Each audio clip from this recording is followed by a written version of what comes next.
Amanda is with us in Washington, D.C. Hey, Amanda, how are you? Good. How are you doing? Better than I deserve. How can I help? Well, first, thank you for taking my call. My husband and I are at a little bit of a crossroads right now, and we just to assure that we're doing the right thing, we're seeking your opinion. Okay. We built our dream home in the Shenandoah Valley in 2014 and thought this would just be the home that we'd live out the rest of our days in with our boys. Mm-hmm. However, the market's come back, and we have since building taken your FPU class, and we've been on baby step 2 for about 2 years. Mm-hmm. And we have the opportunity right now to sell our home for a pretty substantial profit. Mm-hmm. However, because the market is good, we would probably be renting for the next couple years until the market was less desirable. We wanted to get your opinion on using our home as a means to pay off baby step 2 and just kind of move on with our lives. It would be my last choice, unless you hate your house. And if you hate your house and are going to move anyway, then we would use the money. But selling your home is one of the last things I do. Sometimes there's situations where you need to. How much debt do you have, not counting your house? We've probably got about $50,000 between student loans, and we had a pretty devastating car experience last year, so we had to purchase a new vehicle. So it set us back quite a bit.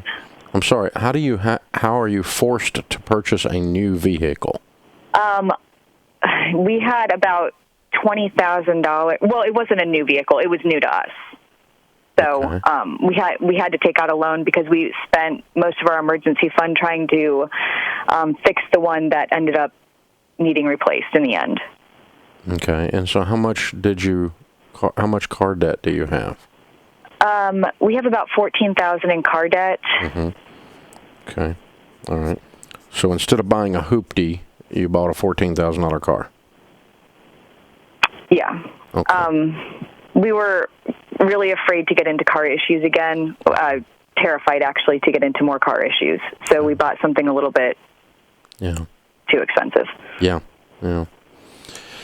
If you keep doing that kind of stuff, you can't sell your house enough times to get out of debt. Okay.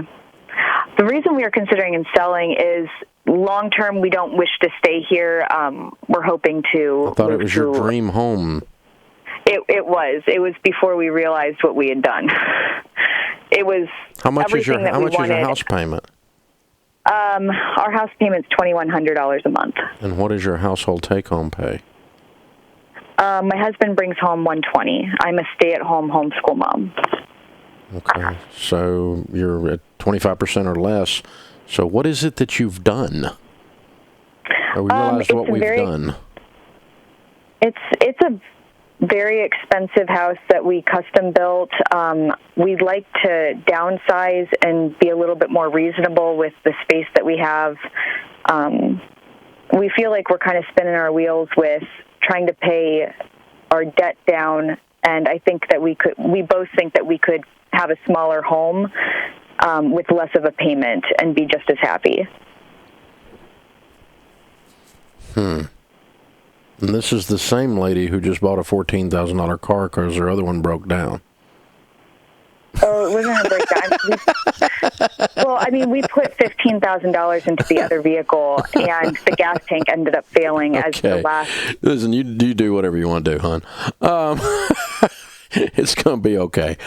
I would stay in your home, and I would buckle down my dadgum lifestyle and clean up $50,000 worth of debt. You should be out of debt in around 18 months, 12 to 18 months. You make $120,000 a year. Your household income, your house payment is less than a fourth of your take-home pay. If you want to move.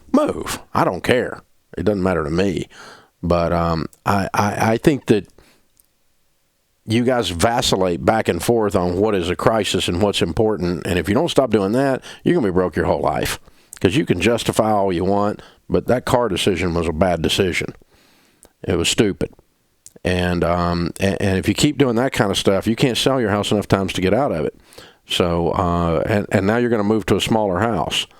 When this one actually seems okay. in terms of the pricing or the monthly on it. Again, if you don't like the house, you decide it's more bigger than you want. I don't want a big house. I don't like the upkeep. I don't like whatever. Then that's fine. Move for that reason. But I don't think you need to move to get out of debt.